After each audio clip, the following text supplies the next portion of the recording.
Stadium में daily practice करते थे। प्रैक्टिस करके जब वो स्कूल जाते तो वॉक करके जाते थे। स्टेडियम के कुछ दूर पे एक ड्रिंक की शॉप थी, तो जैसे ही ड्रिंक की शॉप आती थी, लिम्का की बड़ी शौकीन थी, सारा ग्रुप छोड़ के, सारी गर्ल्स को छोड़ के दौड़ते हुए जाती थी और चिल्ड बोतल जो लिम्का की रहती थी फौरन हाथ में हम लोग को दिखा दिखा के पीती थी कि हमको तो मिल गए, तुम लोग को नहीं मिलेंगे। लीला जी आपकी मैथ्स की टीचर हैं और आप उनसे जाके मशवरा आपने किया था कि क्या एक्टिंग करना बुरा होता है? मुझे इतना याद है कि वो रोटी गुड़ और घी हमको खिला के अपने घर से बना के लाती थी और हमें खिलाती थी। अच्छा, ये इनको याद है ये याद कि रोटी गुड़ के साथ और घी के साथ खिलाती थी। बाकी उन्होंने क्या कहा वगैरह वगैरह पढ़ाया क्या तो कौन याद रखता है? Shekhar Kapoor, Boney Kapoor and Subhash Ghai. And I don't think किसी और एक्ट्रेस कह सकती है कि तीनों ने एक ही दिन में मनीषा को साइन किया।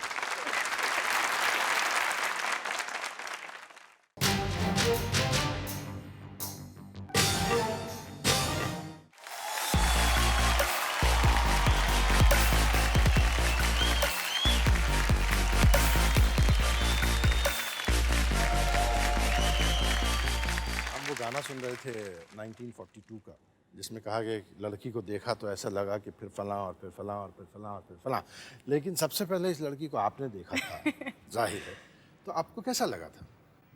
हमारे यहाँ सब बोलते थे कि लड़का ही होगा। जाहिर है क्योंकि ये बड़े बेटे हैं तो एवरीवन यूज्ड टू से लड़का ही होगा, लड़का ही होगा।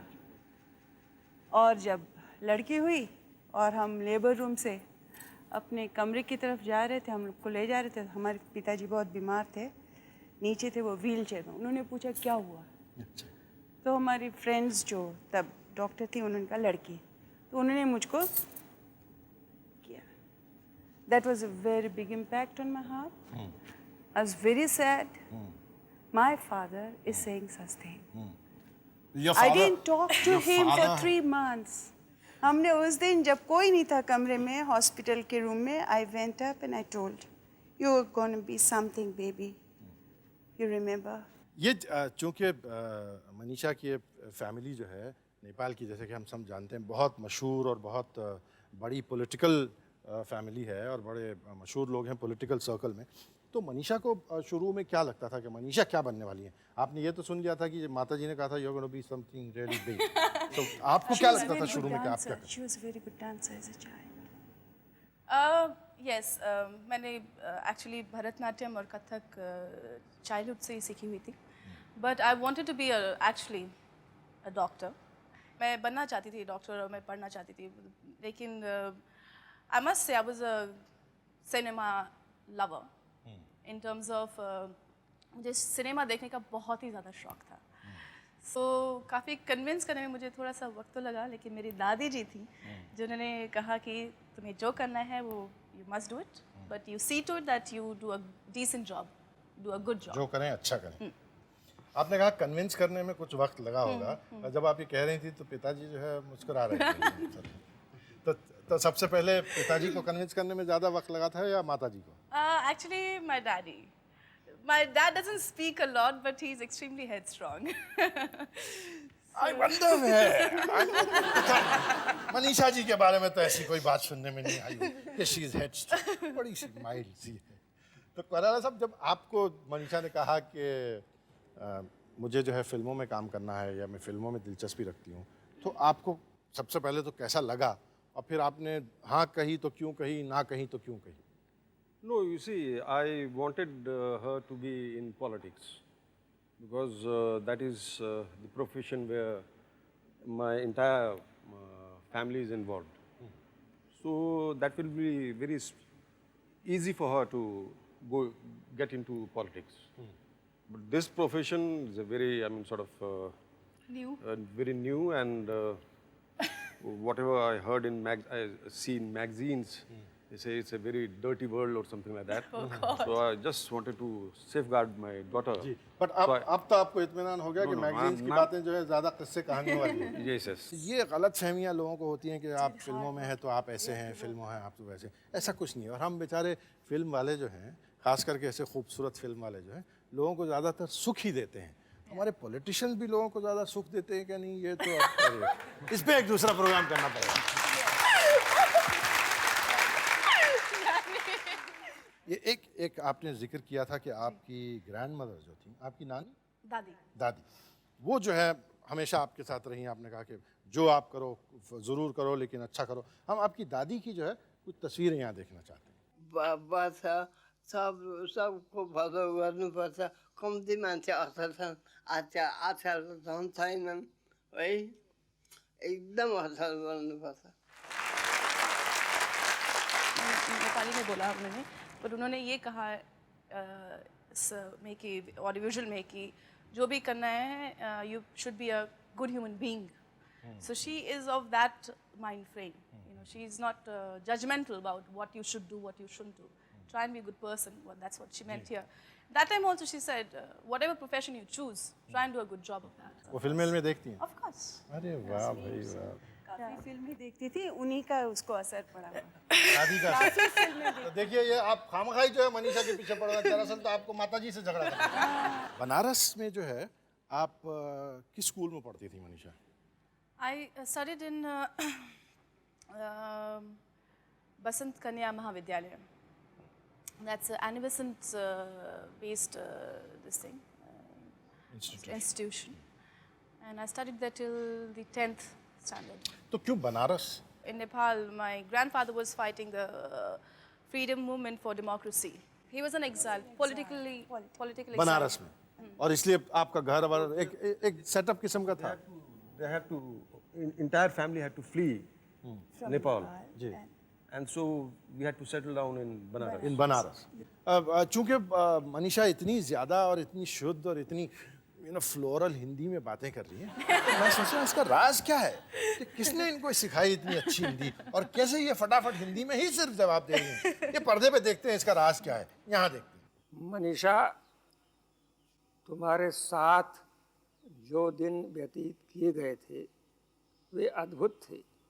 मुझे याद है कि तुमने मुझे अपना ड्रामा दिखाने के लिए आमंत्रित किया था, आग्रह किया था, और मैं गया भी था।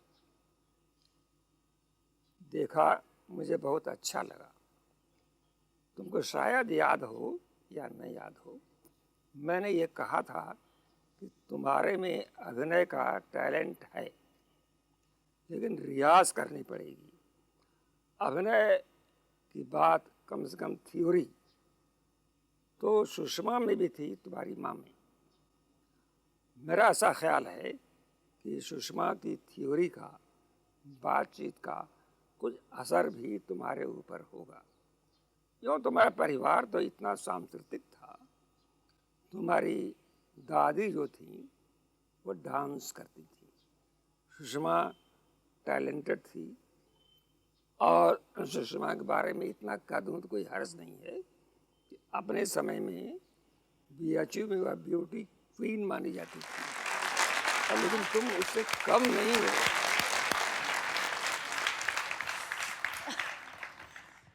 डॉक्टर बच्चन जो अभी बोल रहे थे और जिन्होंने आपको हिंदी सिखाने के लिए इतना कष्ट किया है, उनके बारे में आप हमें थोड़ा बताएं। मुझे वो मेरे काफ़ी दिल के करीब हैं, क्योंकि जब मैं छोटी सी थी तभी से कुछ मेरी एक ख्वाहिश थी कि मैं कुछ लिखूं, और I used to try and write. तो मैं बच्चन डॉक्टर अंकल के यहाँ गई और बोली कि मैंने एक स्टोरी बनाई है, अभी मैं बताऊंगी नहीं वो स्टोरी, और आप मुझे बताएं इसकी शुरुआत मैं कैसे करूं। तो वो मुझे बिठा के बताते थे अगर ये ड्रामा है तो ड्रामा की शुरुआत ऐसे होना चाहिए। उन्होंने काफ़ी मुझे सिखाया है, और उनका असर भी काफ़ी रहा है मेरे ऊपर। लीला जी आपकी मैथ्स की टीचर हैं, और आप उनसे जाके मशवरा आपने किया था कि क्या एक्टिंग करना बुरा होता है? तो लीला जी ने क्या कहा था कि मैं मैथमेटिकली कैलकुलेट करके बताती हूँ कि उसमें क्या फ़ायदे हैं और क्या नुकसान हैं। उन्होंने क्या कहा था? Oh God, actually I don't remember, but वो काफ़ी प्यारी रही हमारी टीचर, और मुझे हमेशा प्यार करती थी। और मुझे इतना याद है कि वो गुड़ की रोटी, रोटी, गुड़ और घी हमको खिला के अपने घर से बना के लाती थी और हमें खिलाती थी। अच्छा, ये इनको याद है कि रोटी गुड़ के साथ और घी के साथ खिलाती थी। बाकी उन्होंने क्या कहा वगैरह वगैरह पढ़ाया क्या, वो कौन याद रखता है। बड़ी प्यारी इनके दिल के करीब है। लेकिन ये इसमें से कितनी बातें इन्होंने सही बताई हैं, कितनी नहीं बताई हैं, उसकी खोज खबर हमने की। हम बड़े छानबीन करने वाले लोग हैं मनीषा। देखो हम किसको अभी बुलाते हैं, आपके उस जमाने के कुछ दोस्त हैं, प्लीज तशरीफ लाएं, सोनिका और रीमा।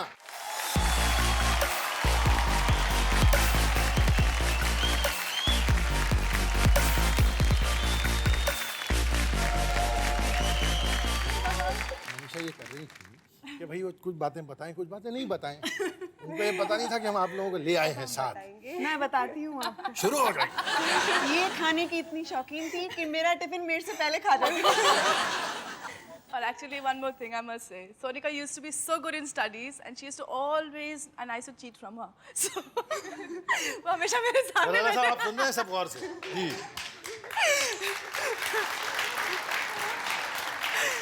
वो हम लोग ऐसा प्लान करते थे कि वो हमेशा मेरे एक सीट से आगे सीट हो तो कि वो अपना कुछ कैलकुलेशन में ऐसे करके, you know, I used to see. And poor thing, she used to all the time get caught, and she would never say that, you know, Manisha, I was helping Manisha. It was like really nice. Thanks a ton, mate. कितनी रंगीन ज़िंदगी इनकी school के ज़माने की रही है। इन रंगीनियों में कुछ हम इजाफा करते हैं, कुछ और इंक्रीज़ करते हैं इनको। आपके कुछ और दोस्तों को बुलाते हैं। पहले उनकी एक बात सुननी क्या? मनीषा, ये जगह याद है लता मंडप जहाँ पे हम लोग बैठ के 6 लोग टिफ़िन किया करते थे? तुम सबकी टिफ़िन के कबाब ढूंढती थी, किसकी टिफ़िन में कबाब है, इसलिए हम तुम्हारे स्पेशली मम्मी के से बनवा के तुम्हारे लिए कबाब लाते थे। और तुमने ग्रुप का नाम रख लिया था फेमस 6। सब लोग हम लोग को पुकारते थे फेमस 6 कहाँ है, बुलाओ। खूब पनिशमेंट मिलती थी हम लोग को। हाय मनीषा, कैसी हो? याद करो वो दिन जब हम लोग यहाँ पर बैठ के फरवी चना और ऑरेंज आइसक्रीम खाते थे। और ऑरेंज आइसक्रीम तुम तब तक खाती रहती थी जब तक कि तुम्हारे लिप पूरी तरह से ऑरेंज नहीं हो जाते थे। जब तुम्हारे लिप पूरी तरह ऑरेंज हो जाते तो हमें जलाती थे, देख देख उमें तुम्हारे तो लिप पिंक है और मेरे तो ऑरेंज है, मेरे तो बाय बर्थ ऐसे हैं। हम जब भी ऑरेंज आइसक्रीम खाते हैं तो तुम्हें बहुत मिस करते हैं कि काश वो दिन हम लोग के फिर से लौट आते। मनीषा, ये तुम फील्ड देख रही होगी कितना, ये वही फील्ड है जहाँ से तुमने खेला और तुम्हें हम लोग सब लोग यहाँ एक्सरसाइज करते थे। और जब एक्सरसाइज करते थे, दीदी मेरे पेट में दर्द हो रहा, हम एक्सरसाइज नहीं करेंगे। और जब टीम बना के खेलने लगते थे तब तुम कहती थी नहीं दीदी हमें भी टीम में रखिए, हम खेलेंगे। आइए आप लोग तशरीफ लाएं।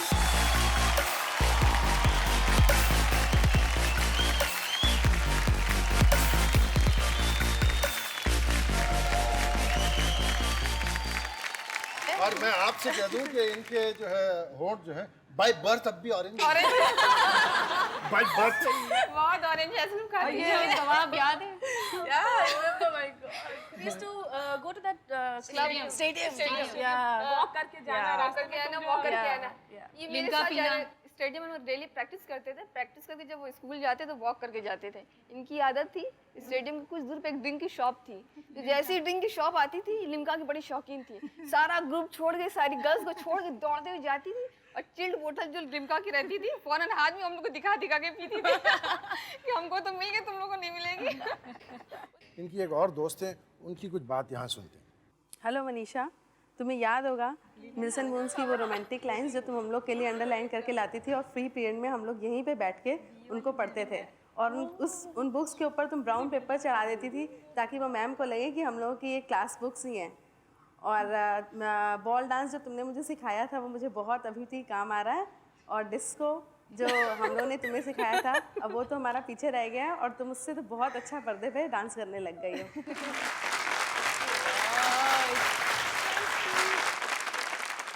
मनीषा, आप बनारस से फिर दिल्ली आई। दिल्ली में कुछ पढ़ाई की आपने और फिर जो है आपकी ज़िंदगी का एक रुख आया जो आपको फिल्मों की तरफ ले गया जब आप बम्बई गई। तो फिल्मों का जो हिस्सा है वो बम्बई ही से शुरू हुआ या दिल्ली में भी उसकी कुछ शुरुआत हो चुकी? It's a very strange time when I actually there was a time Delhi में मुझे during 12th standard मुझे लगा था कि I want to be independent now and I want to start earning money on my own, and so the first thing came, how can I earn money and stuff like that. So I said, okay, let's be a model. So I met a family friend, Meena Di actually. She said, Manisha, why modeling, you know? In acting you'll get more money. So I said, oh, is that so? In films, I said, okay. So modeling was a, I guess for a sec, just for a heck of it. आपने मीना जी का जिक्र किया, मीना अय्यर साहब, वो आपको ले आई। जी बिल्कुल। तो आगे का किस्सा उन्हीं से सुन लेते हैं। पधारिए Meena ji.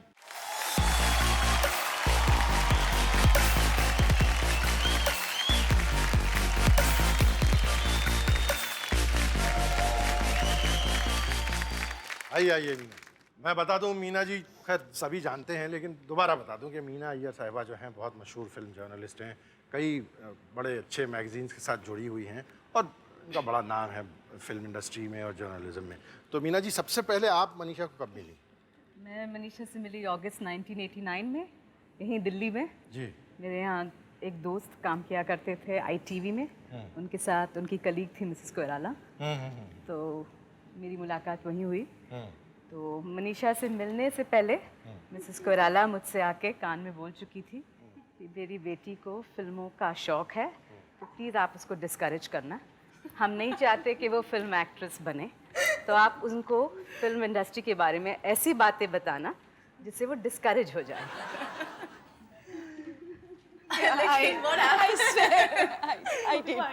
I said it. तो फिर जो है आप इनको किन से मिलाने ले गई, आपने कैसे हाँ, क्या ये आई बॉम्बे फिर, और वेरी रिलक्टेंटली मिसेस कोइराला भी इनके साथ आई।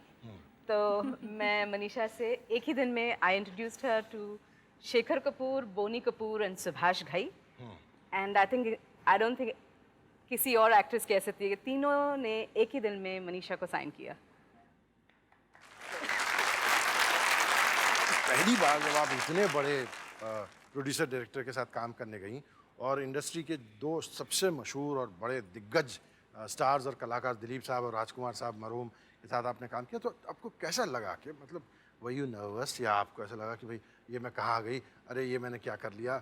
I don't think I was very nervous. Maybe slightly, but not so nervous. And I was definitely in awe that हम इतने बड़े कलाकार के साथ मैं काम कर रही हूँ, but I was never shaky, never nervous. लेकिन आपका अनुभव जो है अच्छा, सुभाष जी के साथ भी अच्छा रहा, बहुत अच्छा दिलीप रहा। साहब के साथ, राज साहब के साथ बहुत अच्छा। इनफैक्ट दिलीप जी ने ये कहा भी था मम्मी को, इस बेटी की नज़र उतार लो, और तो मुझे तो it was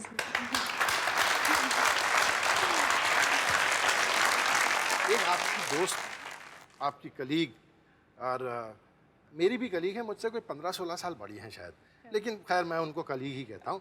वो उस फिल्म में आपके साथ थी, मैं उनको दावत देता हूँ स्टेज पर आने के लिए। प्लीज़ तशरीफ लाएं मेरी बहुत फेवरेट आंटी दीप्ति नवल।